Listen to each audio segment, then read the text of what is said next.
अस्सलाम वालेकुम। आपका टीचर सर शाहिद मुनव्वर बच्चों एक नई वीडियो के साथ दोबारा से हाजिर है। और आज की इस वीडियो में बच्चों हम डिस्कस करेंगे ग्राहम्स लॉ के न्यूमेरिकल्स।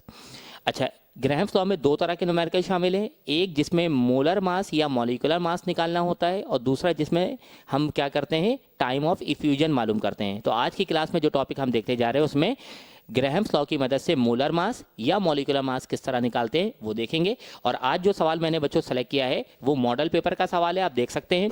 मॉडल पेपर 2017 में ये सवाल मौजूद था। The rate of diffusion of unknown gas was 70.3 cm³ per second, whereas carbon dioxide was 60 cm³ per second. What is the molar mass and identification of unknown gas. कि बच्चों अब हमें दो चीज़ें मालूम करनी है, एक मोलर मास और आइडेंटिफिकेशन मालूम करनी है, आइडेंटिफाई करना है कि गैस का नाम क्या है। तो बच्चों याद रखिएगा, पुरानी किताब में मोलर मास की जगह मॉलिक्यूलर मास का वर्ड होता था और नई किताब में इसकी जगह मोलर मास का वर्ड है, तो इसलिए मोलर मास मैंने भी मेंशन किया है।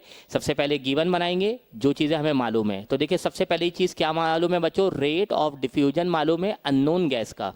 तो मैंने लिख दिया रेट, जिसे स्मॉल आर से जाहिर करते हैं। अननोन गैस है बच्चों, छोटा सा लिख दिया अननोन, इज इक्वल टू कितना गिवन है 70.3 cm³ पर सेकेंड। और कार्बन डाइऑक्साइड का रेट ऑफ डिफ्यूजन कितना है बच्चों 60। तो rate of diffusion of carbon dioxide gas 60 cm³ पर सेकेंड। आगे कहता है बच्चों what is the molar mass and identification. तो बच्चों रेट तो गिवन है लेकिन हमें मोलर मास भी चाहिए होगा इन गैसेस का, ताकि हम एक गैस का तो मोलर मास हमें मालूम करना है जो अननोन है, लेकिन कार्बन डाइऑक्साइड का मोलर मास हम यहाँ से निकाल लेंगे क्योंकि गैस का नाम हमें मालूम है। तो molar mass of carbon dioxide gas is equal to carbon का एटॉमिक वेट बच्चों 12 मल्टीप्लाई बाय एटम 1, नया एलिमेंट शुरू हो रहा है, प्लस ऑक्सीजन का एटॉमिक वेट 16 मल्टीप्लाई बाय 2।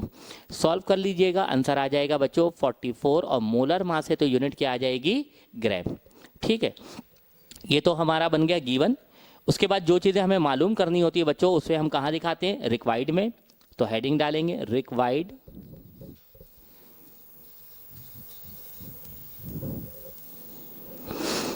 और रिक्वायर्ड में बच्चों हमें देखिए दो चीज़ें मालूम करना है, एक मोलर मास मालूम करना है अननोन गैस का। तो मोलर मास को किससे जाहिर करते हैं, कैपिटल एम से, और अननोन गैस है तो मैं छोटा सा लिख दूंगा unknown is equal to question mark. और दूसरी चीज जो हमें मालूम करनी है वो आइडेंटिटी।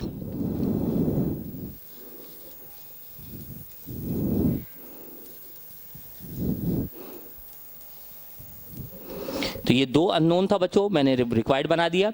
इसके बाद जो फॉर्मूला यूज होता है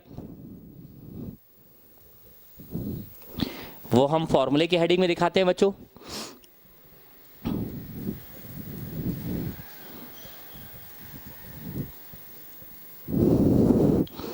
और इस सवाल में जो फॉर्मूला यूज होगा बच्चों वो ये है कि हम जानते हैं R1/R2 बराबर होता है √m2/√m1। R1/R2 बराबर होता है √m2/m1 के। उसके बाद बच्चों सॉल्यूशन का काम होगा, तो सॉल्यूशन की हेडिंग डालेंगे। सॉल्यूशन की हेडिंग में सबसे पहले ये 1 और 2 जो मेंशन है बच्चों इसको हम कन्वर्ट कर देंगे अननोन गैस या कार्बन डाइऑक्साइड। तो एक सवाल जहन में आता है कि किसके लिए 1 आए और किसके लिए 2 आए बच्चों, तो मैं बहुत आसानी से बताता हूँ। वो तमाम गैसें जिनका मास कम हो उसे 1 और जिसका मास ज़्यादा हो उसे हम 2 के तौर पे यूज़ करते हैं। लेकिन बच्चों अभी इस सवाल में तो पता ही नहीं चलेगा, मालूम नहीं होगा, क्योंकि एक मास गिवन है और एक मास अननोन है कि किसका मास ज़्यादा और किसका मास कम। तो बच्चों इसका पता फिर चलेगा रेट से। किस बात से पता चलेगा, रेट से, कि अकॉर्डिंग टू ग्राम्स लॉ हम जानते हैं the rate of diffusion is inversely proportional to the molar mass. यानी वो गैस है जिनकी मास ज़्यादा उनका रेट ऑफ डिफ्यूजन कम होता है और जिनका मास कम हो उनका रेट ऑफ डिफ्यूजन ज़्यादा होता है। तो देखिए बच्चों, यहाँ पर कौन सी गैस का रेट ऑफ डिफ्यूजन ज़्यादा है? अननोन गैस का। रेट ऑफ डिफ्यूजन ज़्यादा होने का मतलब इस गैस की मास क्या होगी? कम। तो जिसका मास कम हो उसे हम 1 के तौर पे लेते हैं, और जिसका मास ज़्यादा हो उसे हम कहाँ लेते हैं? 2 पे। तो इससे क्लियर हुआ बच्चों, R1 जहाँ जहाँ लिखा हुआ है वहाँ पर हमें लिखना पड़ेगा R अननोन, यानी अननोन गैस, क्योंकि इसके रेट ऑफ डिफ्यूजन ज़्यादा है और मास कम। और जहां R2 लिखा हुआ है बच्चों, वहां पर हम मेंशन करेंगे कार्बन डाइऑक्साइड। यही हाल M2। M2 का मतलब ये हो गया बच्चों कार्बन डाइऑक्साइड, और M1 का मतलब हो गया अननोन।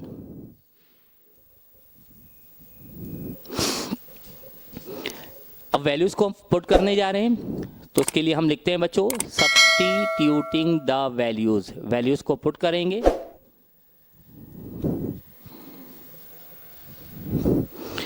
तो बच्चों देखिए, R अननोन आपके पास गिवन है 70.3 डिवाइडेड बाय RCO2 हमारे पास गिवन है बच्चों 60 is equal to root MCO2 हमारे पास मौजूद है 44, और M अननोन मालूम करना है।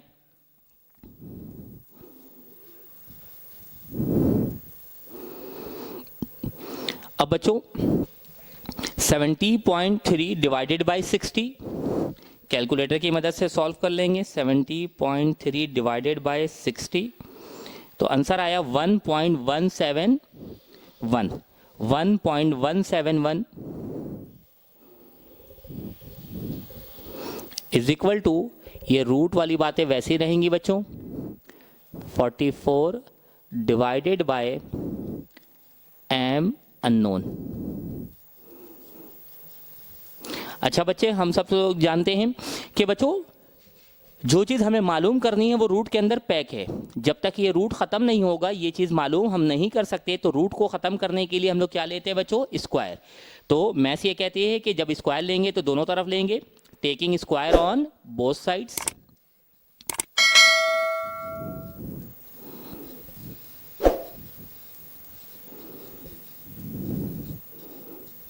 Taking square on both side.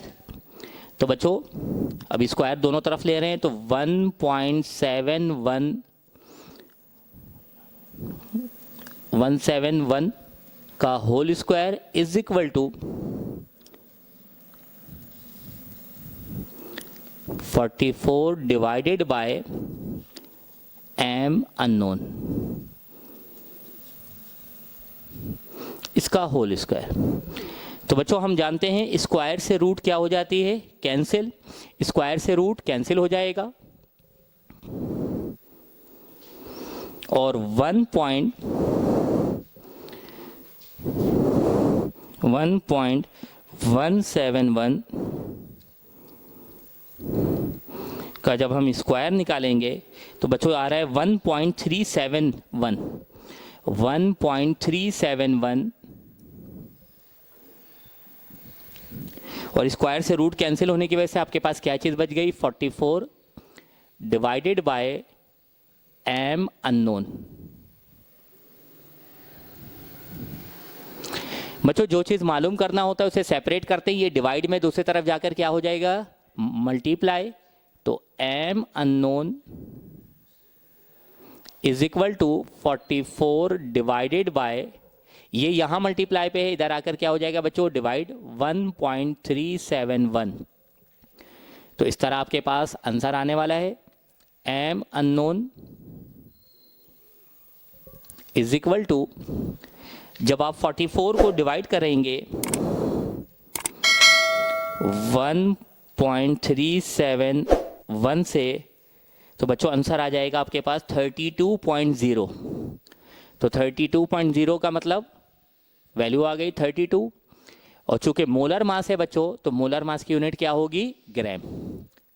अगर यही मॉलिक्यूलर मास कहा जाता तो फिर मॉलिक्यूलर मास के लिहाज से इसकी यूनिट क्या हो जाती बच्चों?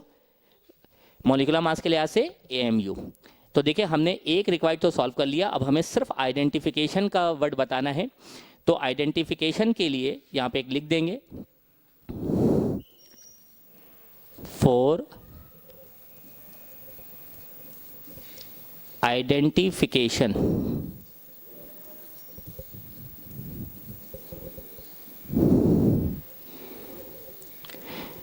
तो बच्चों याद रखिएगा मोलर मास कितना है 32। 32 किसका मोलर मास होता है? ऑक्सीजन गैस का।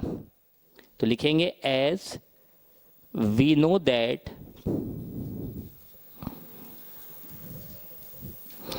32 gram is the molar mass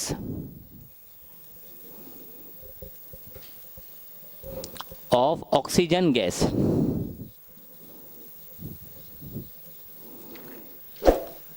और ऑक्सीजन गैस को हम किससे जारी करते हैं बच्चों? O2 से। So the identity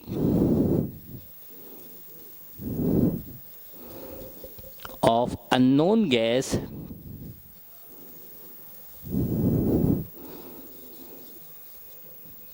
is oxygen gas। ये हमारा दूसरा आंसर आ गया। तो बच्चों मैं उम्मीद करता हूँ आप लोगों को बहुत डिटेल समझाने की कोशिश की, अच्छे से समझाने की कोशिश की। लेक्चर आपको समझ में आ गया होगा। अगर आपको मेरा लेक्चर पसंद आया हो तो मेरी वीडियो को लाइक करें, मेरे चैनल को सब्सक्राइब